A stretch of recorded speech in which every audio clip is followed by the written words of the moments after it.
Bonjour à toutes et à tous, bienvenue dans ce nouvel épisode des Adorables, le podcast consacré à l'adolescence, réalisé par des adolescents. Pour cette émission, Inès, Esther, Gabriel, Rodrigue et moi-même, Marius, allons explorer une question essentielle à notre âge, les relations avec les parents.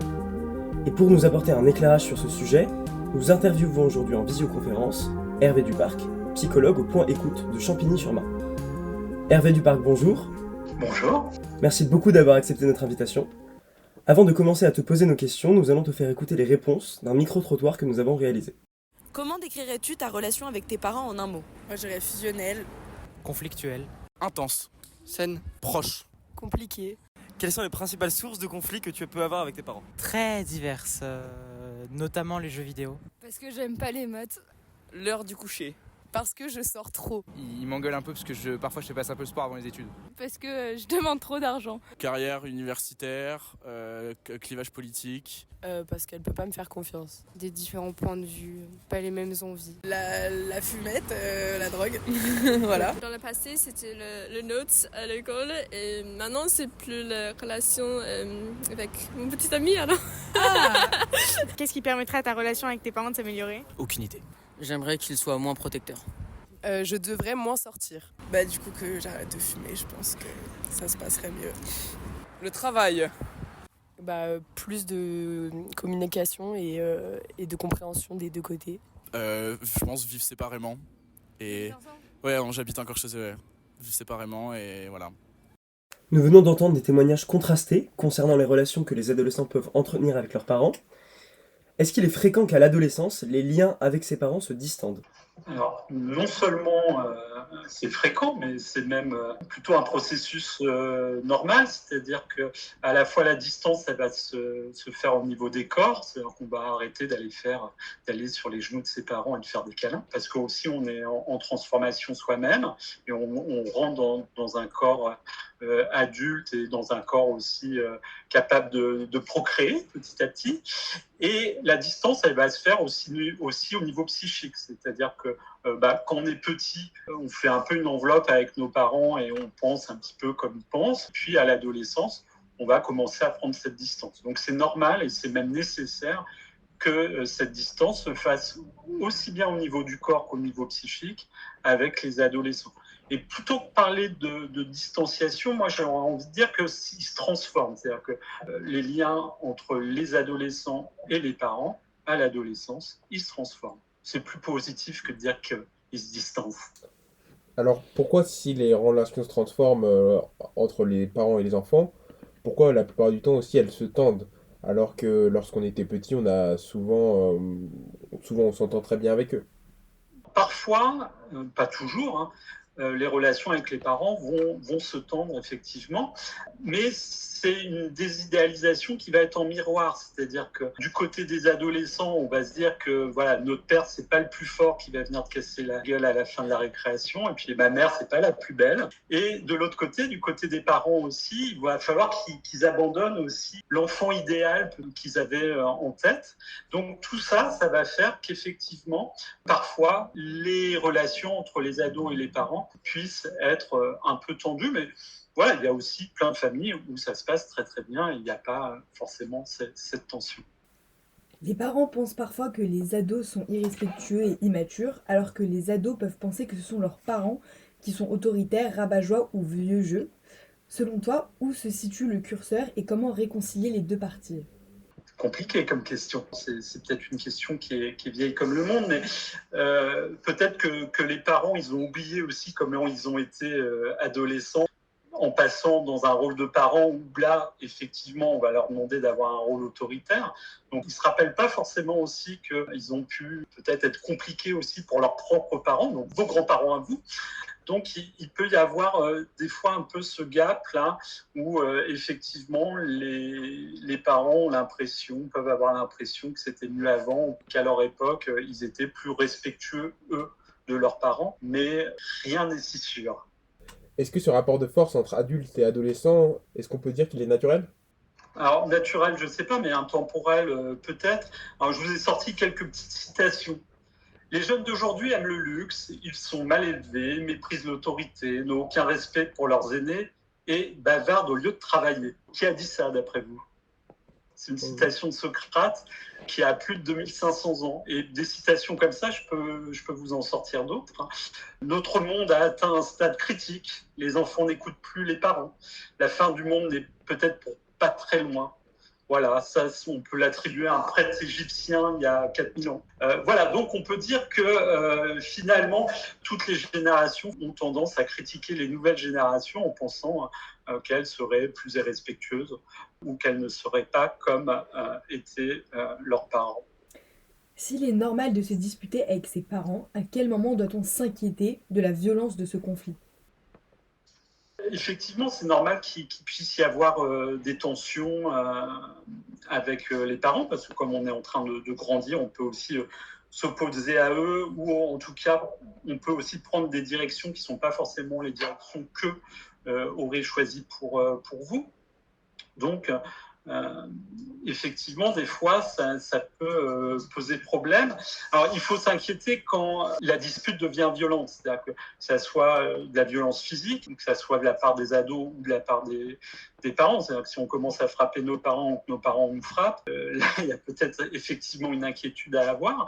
Mais aussi au niveau de la violence des paroles, de la violence psychologique, c'est-à-dire qu'il y a aussi des limites de respect qui ne doivent pas être dépassées, pareil dans les deux sens. Et quand certaines limites sont franchies, effectivement, là, il y a peut-être de quoi s'inquiéter. As-tu justement des conseils pour éviter des situations de non-retour et sortir de ce rapport de force dont on parlait ? Je ne sais pas si on peut atteindre des situations de non-retour, mais les conseils que peut-être qu'on pourrait donner, c'est le fait de se parler, de s'écouter. C'est-à-dire qu'à la fois, il faut qu'on écoute aussi un petit peu nos parents, mais que nos parents aussi puissent vous écouter. Donc voilà, en tout cas, ça va dépendre vraiment d'une qualité de dialogue où chacun peut parler de ses attentes vis-à-vis de l'autre et puis peut-être aussi arriver à faire des compromis. Alors souvent c'est des contrats qui ne sont pas écrits, ça va être des contrats tacites avec des droits et des devoirs de chaque côté. Et ce contrat-là, c'est un contrat qui évolue perpétuellement. C'est-à-dire que comme vous êtes en train de grandir, un collégien de 6e, 5e, ce n'est pas un collégien de 4e ou de 3e. Un lycéen, ça n'a rien à voir avec un collégien aussi. Donc, ce qui est compliqué aussi, c'est que ce contrat, il évolue jour par jour, j'ai envie de dire. Il doit évoluer en fonction de l'âge et puis de la maturité de l'enfant. Si, de chaque côté, on arrive à comprendre aussi les attentes, ça permet justement d'être dans des relations sereines et qui ne fragilisent pas, en tout cas, la relation entre les parents et les adolescents. Est-il obligatoire de s'aimer dans une famille ou faut-il s'inquiéter de parfois détester ses parents ? À l'inverse, est-ce qu'on doit également s'inquiéter d'une relation parent-ado qui ressemblerait trop à une relation amicale, voire fusionnelle, comme on a pu l'entendre dans le micro-trottoir du début ? Il y a plein de choses dans ta question. Est-il obligatoire de s'aimer ? L'amour, c'est pas quelque chose qui se décrète, même si on parle d'amour naturel, inconditionnel des parents pour leurs enfants. Et puis parfois, ça peut être tendu et ça peut être compliqué. Et parfois, on peut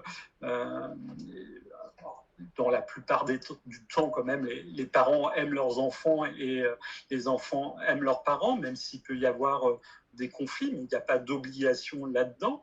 Et à l'inverse, effectivement, quelque chose qui serait trop fusionnel, ça serait aussi très, très compliqué. Je pense à des relations mère-fille, par exemple, qui peuvent parfois être très, très fusionnelles. Ça peut être compliqué à l'adolescence et puis ça peut même amener à du conflit, c'est-à-dire que un adolescent, pour grandir, il a besoin de se séparer de ses parents pour devenir son propre individu. Et quand c'est fusionnel, ça va être difficile finalement de se séparer. On pourrait imaginer un peu la fusion entre deux métaux. Pour les séparer, il faut mettre énormément de force.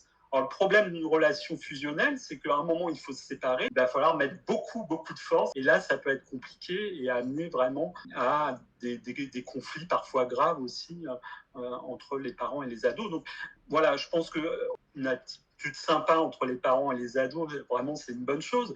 Mais des parents qui ne mettraient pas la distance générationnelle, finalement, avec leurs enfants, ça ne serait pas forcément non plus l'idéal, sachant qu'ils ont quand même cette figure aussi d'autorité à pouvoir tenir. Est-ce que l'absence de confrontation ou de conflit avec ses parents peut représenter un frein au bon développement de l'adolescent? Non, encore une fois, je pense pas. C'est-à-dire que la plupart, dans la plupart des familles, les choses se passent bien. C'est-à-dire que cette séparation, elle peut se faire heureusement sans conflit, alors avec des petites choses, mais sans forcément que ça soit volcanique non plus. Donc non, le conflit n'est pas obligatoire. Bon, l'opposition, oui, mais l'opposition, c'est pas forcément le conflit. D'un autre côté, est-ce que pour préserver les bonnes relations et pour éviter les conflits avec ses parents, le mensonge peut être une solution envisageable? Je pense que le mensonge, il est intéressant parce que le mensonge, il permet de se séparer. C'est-à-dire que si je suis capable de mentir, c'est que je suis un individu à part entière. Et on voit des adolescents parfois qui vont mentir à leurs parents, alors que même des petits mensonges, et qui a priori le mensonge leur apporte rien, voilà. Mais finalement, c'est aussi cacher des choses à nos parents, le mensonge par omission. Et à un moment aussi, pour se séparer, on arrête de tout dire aussi à nos parents. Donc le mensonge, je trouve qu'il est même nécessaire et qu'il a une fonction dans la séparation avec nos parents. Donc mentez à vos parents. Dans la mesure où, quand on est adolescent, on s'ouvre justement socialement en dehors de la famille, comment les parents peuvent nous aider? Parce que quand on est adolescent, il y a cette envie justement de couper un peu cette communication. Comment on peut à la fois maintenir cette communication tout en s'ouvrant? C'est un peu contradictoire. C'est ça que les parents, c'est la sécurité dans le foyer. Et puis, à l'adolescence, on va faire ses expériences à l'extérieur. Et parfois, à l'extérieur, on peut rencontrer des difficultés. C'est autour des premières histoires amoureuses, par exemple, ou au niveau d'échecs scolaires pour certains, ou de problèmes de relations aux autres, notamment de harcèlement, de choses comme ça. Donc, les parents, souvent, vont être quand même la référence, peuvent être le refuge. C'est-à-dire que quand on est confronté à des problèmes à l'extérieur comme ça, c'est vrai que si on a un bon rapport avec nos parents et que la famille fonctionne bien, les parents là vont être une ressource hyper importante pour les adolescents. Quand tu es en consultation avec un adolescent et que tu remarques que le parent pourrait être déterminant tout simplement pour aider cet enfant, est-ce que tu vas rencontrer ce parent dans une séance seule avec lui ou... Dans les maisons de l'adolescent, on a une particularité, c'est qu'on reçoit de façon gratuite et confidentielle. Confidentielle, c'est-à-dire que des adolescents peuvent venir sans leurs parents s'ils le souhaitent ou sans que leurs parents soient au courant. Voilà. Même si nous, on préfère effectivement que les parents soient là, mais parfois, les adolescents viennent sans que les parents soient au courant et ne veulent pas forcément qu'on puisse rencontrer les parents. Et inversement, des fois, il y a des ados qui ne veulent pas venir aussi et c'est les parents qu'on va recevoir. Donc nous, on préfère, oui, toujours travailler avec les adolescents et leur environnement, donc aussi avec les parents. Des fois, ce n'est pas forcément possible. Mais aussi dans la séparation, c'est important en tout cas qu'il y ait un temps seul avec l'ado pendant les consultations. Des fois, il y a des parents aussi qui sont dans des attitudes qui sont inadaptées. Donc, des fois, il faut faire aussi un peu de psychoéducation. De rappeler aussi à des parents un petit peu qu'est-ce que c'est qu'un ado, qu'est-ce qu'il doit faire, parler de ce processus de séparation. Ça peut être compliqué, parce que se sentir remis en question par le professionnel, c'est un peu compliqué. Mais oui, on peut recevoir des parents... ou des fois des parents qui sont en conflit parce qu'un des parents n'est pas capable, par exemple, de mettre des limites avec son adolescent et donc il va falloir qu'on puisse travailler aussi ça. Donc des fois même, je demande à voir les parents seuls, sans l'adolescent. Est-ce que tu pourrais nous donner un peu plus d'informations sur la maison des adolescents ? Alors, les maisons des adolescents, ils existent à peu près depuis 2005. Il y en a dans tous les départements en France. Ils ont des réalités un peu différentes selon les territoires. Donc, moi, je peux plus vous parler du territoire du Val-de-Marne, mais vous êtes sur Paris. Donc, sur Paris, la maison de l'adolescent de Paris, c'est plutôt une structure hospitalière. C'est la maison de Solène, donc, qui au départ était plus sur les troubles du comportement alimentaire. Sur d'autres parties du territoire, ça va être hospitalier. Nous, c'est pas hospitalier. C'est vraiment l'idée de recevoir des adolescents de façon inconditionnelle, de façon gratuite et anonyme sur des consultations. Donc, on est des équipes de psy, d'éducateurs. Voilà. Comment ça se fait que les parents parfois ont un peu du mal à remettre en question aussi eux-mêmes le rapport de force qu'ils ont avec leurs enfants et la tendance des fois qu'ils peuvent avoir, que ce soit à les rabaisser ou remettre en question leur opinion, comme on l'a vu dans le micro-trottoir, il y a un jeune garçon qui disait qu'il y avait un clivage politique entre lui et ses parents et justement dans ce genre de débat entre parents et enfants, les parents peuvent avoir tendance à dire mais tu ne sais rien, vieux de de ta quinzaine d'années, seizaine, je ne sais pas. Alors, heureusement, la société comme ça, elle évolue, je pense. C'est-à-dire que peut-être il y a assez longtemps, avant mai 68, les choses étaient très pyramidales. C'est-à-dire qu'on ne remettait pas en cause la parole des parents, ou alors on la remettait en cause, mais pas face à eux. C'est la différence entre la crainte et l'autorité. Hein. On pouvait craindre nos parents. Craindre les parents, c'est pas forcément les respecter. Voilà, donc c'est vrai que si c'est très pyramidal, où finalement, t'es plus jeune, tu sais rien de la vie, t'as rien à dire, je sais mieux que toi, ça va pas être terrible. Heureusement, ce type de famille, je pense quand même, ce type d'éducation, il a plutôt tendance à régresser, à disparaître. C'est-à-dire que même ce qui est sympa, je trouve, dans les familles, c'est qu'aujourd'hui, on peut discuter, confronter aussi des avis différents selon les générations où on est. Et notamment, votre génération, elle est porteuse, je trouve, de plein de valeurs qui nous bousculent aussi, hein, notamment sur les rapports hommes-femmes, sur des questions de woke. Et voilà, comme dans la plupart des familles, justement, je trouve qu'on va s'enrichir les uns les autres. C'est-à-dire que nos enfants nous enrichissent aussi avec une vision plus moderne qu'ils peuvent avoir sur la société, sur le monde. Et puis, nous, on peut aussi, j'espère encore, apporter aussi quelques idées.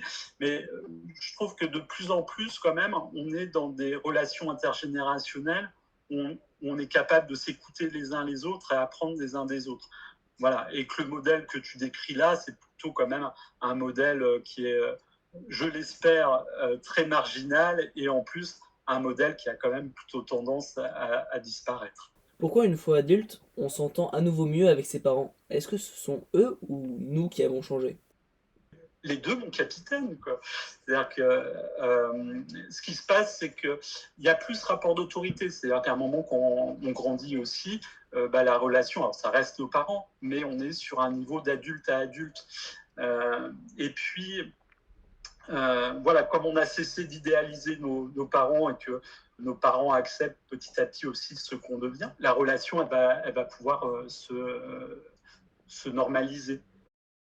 Penses-tu que les autres membres de la famille ou avoir recours à un tiers peut-il améliorer les relations entre parents et enfants lorsqu'elles sont conflictuelles? C'est vrai que si on est complètement dans le conflit, c'est peut-être pas mal aussi à un moment de se séparer. Alors ça peut être chez d'autres membres de la famille, les grands-parents, souvent ont un oncle, une tante chez qui on peut aller si vraiment le conflit est important. Ça peut être un petit sas aussi qui permet de refaire tomber un petit peu aussi la pression pour pouvoir repartir quand même sur des choses plus saines. Et puis, souvent, le tiers va permettre aussi peut-être d'arrondir un petit peu les angles, d'être moins dans le conflit, mais d'essayer de comprendre, d'analyser aussi les attentes de l'autre. Donc, oui, ça peut être vraiment intéressant quand le conflit a pris trop d'importance. Selon toi, est-ce que la place dans la fratrie, donc qu'on soit aîné ou par exemple cadet, joue sur les relations qu'on a avec ses parents? C'est une question qui est un petit peu compliquée parce que, oui, souvent on dit la place du milieu, par exemple, serait compliquée. Alors, ce qui est vrai, en tout cas, c'est que l'aîné, lui, il va essuyer les plâtres aussi pour le reste de la fratrie derrière. Et d'ailleurs, l'aîné, souvent, est un exemple après pour le reste de la fratrie. Donc, voilà, la place de l'aîné est particulière. La place du dernier aussi, parce qu'au moment de partir, ça peut être compliqué dans certaines familles. C'est-à-dire qu'avant la famille, il y a le couple, après, il y a la famille, et puis quand les enfants partent, finalement, on revient en couple. Et c'est peut-être passé 20, 25 ans. Et il y a des familles pour qui, des parents pour qui revenir en couple sans les enfants, parce que les enfants sont partis, ça peut avoir un côté un peu vertigineux. Donc parfois, de façon assez inconsciente, tout va être fait finalement pour retenir le petit dernier, parce que le petit dernier, c'est ce qui permet encore de faire famille. Et on voit pour beaucoup de parents, pour des mamans notamment, ça peut être compliqué quand le dernier part de la maison. Je veux juste poser une question dans le cas particulier de l'enfant unique. Comment est-ce que c'est déterminant pour la relation ? Je pense que l'enfant unique, il a beaucoup de choses sur les épaules. Déjà, il a une attention qui est focalisée sur lui. Si on est 5-6 frères, l'attention parentale, elle va être un peu divisée aussi. Et c'est doit pas être évident d'être enfant unique, parce que toutes les attentes des parents reposent que sur 2 épaules au lieu de reposer sur l'épaule de toute une fratrie. Selon toi, quelle situation est la meilleure ? Avoir des parents qui sont trop distants ou alors qui sont trop autoritaires ? J'ai envie de dire ni l'un ni l'autre. On a besoin d'amour. On a besoin d'être aimé. Des parents trop distants pourraient avoir l'impression de ne pas être aimés, et des parents trop autoritaires, on pourrait aussi avoir l'impression de ne pas être aimé. Donc le bon équilibre, il est à trouver au milieu. C'est-à-dire qu'on a besoin que nos parents soient là, mais qu'il y ait une certaine souplesse quand même pour se sentir aimé. Donc, de toute façon, les positions qui sont trop extrêmes, elles ne sont jamais très très bonnes. Parfois, les ados considèrent leurs parents soit comme des contre-modèles, c'est-à-dire des gens à qui ils ne voudraient certainement pas ressembler plus tard, ou au contraire, ils les considèrent comme des modèles indépassables. Selon toi, est-ce qu'il est bon de discréditer ou d'idéaliser ses parents ? J'ai envie de dire, discréditer nos parents, ça nous permet d'être peut-être plus libres. C'est-à-dire que si nos parents ne sont pas des modèles pour nous, on est peut-être plus libre dans les choix qu'on fera pour soi. Et puis, idéaliser les parents, ça peut être aussi compliqué, parce que le risque, c'est d'avoir l'impression qu'on ne sera jamais à leur hauteur, et que du coup, tout ce qu'on va entreprendre, de toute façon, sera moins bien que ce qu'ils ont fait. Donc, dans les 2 cas, encore une fois, c'est un peu compliqué. Après, c'est pas mal aussi de désidéaliser aussi nos parents pour pouvoir arriver à tracer aussi son propre chemin. Penses-tu qu'on peut se détacher du modèle éducatif qu'on a soi-même reçu quand on devient un parent ? Oui, et parfois heureusement. C'est-à-dire qu'il peut y avoir notamment des transmissions transgénérationnelles, des répétitions transgénérationnelles. On voit des familles, par exemple, où il y a un modèle violent, ou des problèmes d'alcoolisme, par exemple, et puis on va regarder sur plusieurs générations, on va voir que les choses se sont répétées. Et donc, à un moment, il faut aussi arriver à couper avec ça, et on peut couper avec un modèle parental, notamment quand ce modèle parental était pas approprié. Donc déjà, prendre conscience aussi du modèle parental qu'on a reçu, et si ce modèle parental ne nous convient pas, on a la capacité, si on en a pris conscience, justement, de ne pas répéter les choses. Et d'un autre côté aussi, le fait de ne pas répéter ce qu'on a reçu, c'est aussi à la base des civilisations. C'est-à-dire que si on reproduisait exactement les mêmes choses que nos parents avec nos propres enfants, finalement, les sociétés seraient assez figées, elles n'évolueraient pas. Sans être dans des modèles dysfonctionnels, c'est bien aussi d'apporter des autres choses. Et puis après, c'est vrai que sinon, une famille qui fonctionne bien et qui va bien, on va avoir aussi envie d'apporter aussi le même bonheur que le bonheur que nous a apporté nos parents, et c'est normal. Alors, même que les parents nous connaissent parfaitement et ont pour but de nous éduquer, pourquoi dans certains cas, ils ne parviennent pas à nous parler ouvertement de sujets sensibles comme l'alcool, la drogue ou encore la sexualité ? C'est vrai que même si on a des parents très ouverts et qu'a priori on peut parler de tout, il y a quand même certains sujets tabous, et notamment, pourquoi ça va être compliqué parfois avec les parents, c'est qu'ils sont là pour fixer les interdits. Dès qu'on est petit, même l'interdit de l'inceste est un interdit universel. L'interdit de l'inceste, il est posé par les parents. Donc, comme les parents sont aussi l'autorité et ceux qui posent l'interdit, sur des sujets qui ont trait à la sexualité ou aux drogues, effectivement, ce n'est pas forcément les interlocuteurs naturels vers qui on va aller, parce qu'ils ont cette fonction-là, de fixer les interdits. Sans tomber dans le stéréotype de genre, est-il important pour toi que les enfants aient une relation différente avec chaque parent ? C'est vrai qu'on peut avoir des modèles où les rôles vont être très déterminés, avec le père qui serait l'autorité, la mère qui serait plutôt dans le soin et dans l'affectif. Bon, c'est des modèles un peu traditionnels, ça c'est-à-dire que les choses ont bougé. Puis on voit des familles où c'est l'inverse, où c'est plutôt le père qui est protecteur et la mère dans l'autorité. Voilà, on n'a pas exactement les mêmes rôles, mais ce qui est important, en tout cas, c'est qu'il puisse y avoir une cohésion de rôle entre le père et la mère, et surtout de ne pas avoir des parents qui soient l'un contre l'autre dans leur fonction éducative.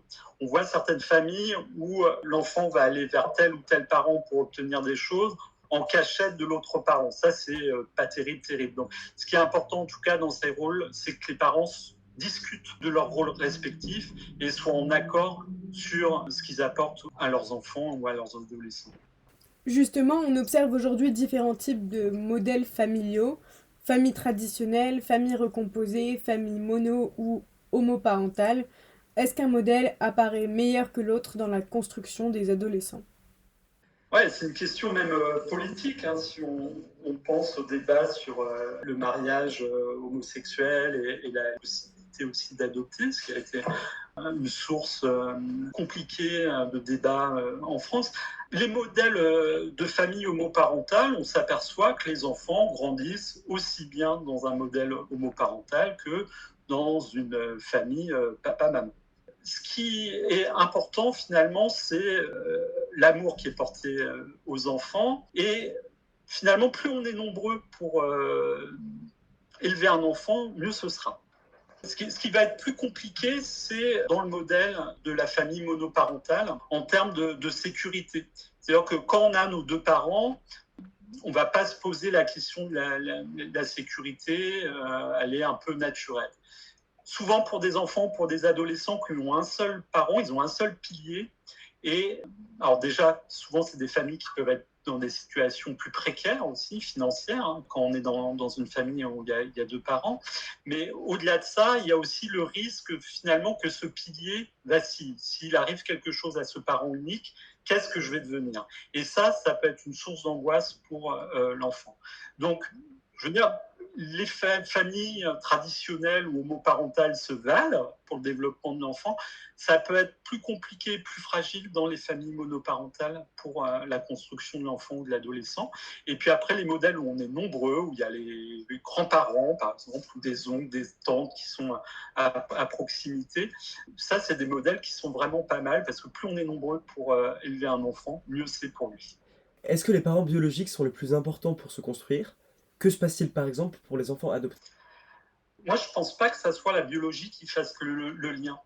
Par exemple, on peut avoir 3 pères différents, un père biologique qui n'est pas forcément le père social et qui n'est pas forcément le père légal. C'est-à-dire que celui qui donne les gènes, ce n'est pas forcément celui qui nous a donné notre nom de famille et ce n'est pas forcément celui qui nous élève. Alors des fois, ces 3 pères sont dans le même corps, mais des fois, ils sont dans 3 corps différents. Ce qui est le plus important, c'est le parent social, c'est-à-dire qui nous élève, qui nous apporte le soin, qui nous apporte de l'amour, qui nous apporte l'éducation. C'est ça qui fait, pour moi, le parent, plus que des histoires de biologie. Donc, par exemple, pour les enfants adoptés, on peut très bien grandir en ayant été adoptés donc, par des parents qui ne sont pas nos parents biologiques, mais qui sont nos parents légaux et nos parents sociaux. Alors, pour les enfants adoptés, ça peut être compliqué en fonction aussi de comment s'est passée l'adoption. C'est-à-dire notamment des enfants qui ont été adoptés tardivement, mais qui, pour certains, ont peut-être eu des carences affectives ou des carences de soins petits. Là, effectivement, dans le développement, ça va être compliqué. Mais pour des enfants qui sont nés sous X, par exemple, et qui ont été adoptés à la sortie de la maternité, ces adoptions-là, sincèrement, le développement de l'enfant, même s'il peut avoir des questionnements identitaires à l'adolescence, mais souvent, ça va très bien se passer. Puis, il ne faut pas oublier non plus la capacité de résilience que peuvent avoir les enfants et les petits-enfants. Merci beaucoup Hervé Duparc d'avoir répondu à nos questions et de nous avoir apporté ton expertise. Nous rappelons que tu es psychologue au Point Écoute de Champigny-sur-Marne, qui fait partie de la Maison des Adolescents. J'espère que cet épisode vous a plu, n'hésitez pas à nous faire part de vos commentaires sur le site de l'école alsacienne ou sur Instagram. Cet épisode des Adorables a été réalisé par Inès, Esther, Gabriel Rodrigue et moi-même, Marius. Merci à Thomas Albessard pour la musique et Elise Cramp pour le logo de l'émission. Merci à Nathalie Anton qui est à l'initiative de ce projet. et à l'école alsacienne, sans qui il n'aurait pas pu exister.